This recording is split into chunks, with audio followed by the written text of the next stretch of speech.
Chapter 6. My son, if you have put up security for your neighbor, if you have shaken hands in pledge for a stranger, you have been trapped by what you said, ensnared by the words of your mouth. So do this, my son, to free yourself. Since you have fallen into your neighbor's hands, go to the point of exhaustion and give your neighbor no rest. Allow no sleep to your eyes, no slumber to your eyelids. Free yourself like a gazelle from the hand of the hunter, like a bird from the snare of the fowler. Go to the ant, you sluggard, consider its ways and be wise. It has no commander, no overseer or ruler, yet it stores its provisions in summer and gathers its food at harvest. How long will you lie there, you sluggard? When will you get up from your sleep? A little sleep, a little slumber, a little folding of the hands to rest, and poverty will come on you like a thief, and scarcity like an armed man. A troublemaker and a villain, who goes about with a corrupt mouth, who winks maliciously with his eye, signals with his feet, and motions with his fingers, who plots evil with deceit in his heart, he always stirs up conflict. Therefore disaster will overtake him in an instant. He will suddenly be destroyed without remedy. There are 6 things the Lord hates, 7 that are detestable to him: haughty eyes, a lying tongue, hands that shed innocent blood, a heart that devises wicked schemes, feet that are quick to rush into evil, a false witness who pours out lies, and a person who stirs up conflict in the community. My son, keep your father's command and do not forsake your mother's teaching. Bind them always on your heart. Fasten them around your neck.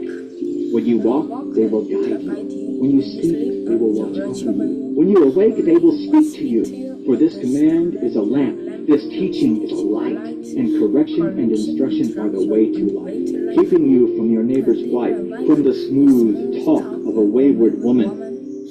Do not lust in your heart after her beauty, or let her captivate you with her eyes. For a prostitute can be had for a loaf of bread, but another man's wife preys on your very life.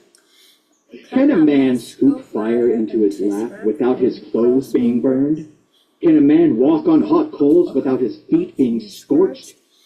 So is he who sleeps with another man's wife. No one who touches her will go unpunished.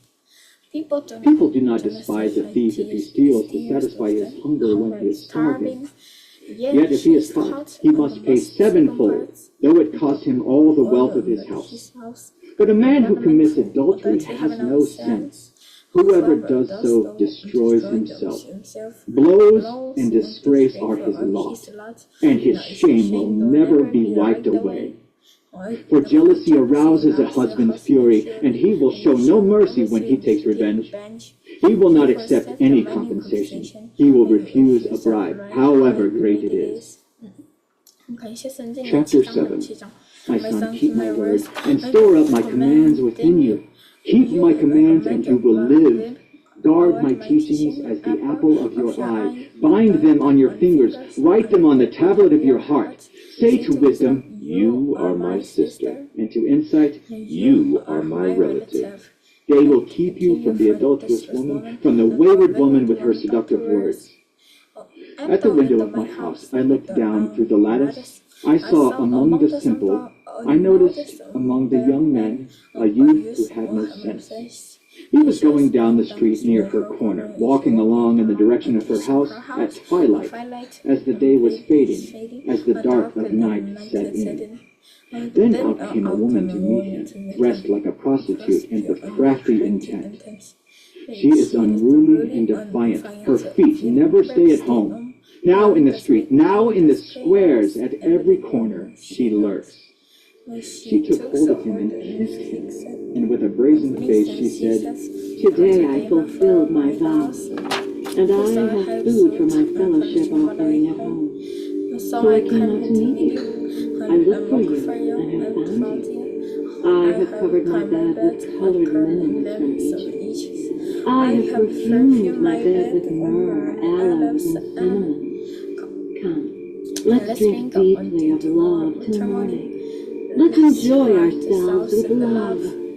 My husband is not at home, He has gone on a long journey. He took his purse filled with money and will not be held for a moment. With persuasive words she led him astray. She seduced him with her smooth talk.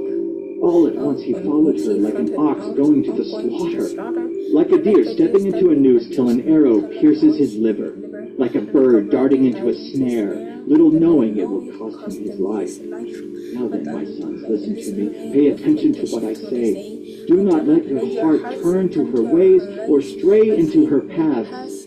Many are the victims she has brought down. Her slain are a mighty throng. Her house is a highway to the grave, leading down to the chambers of death.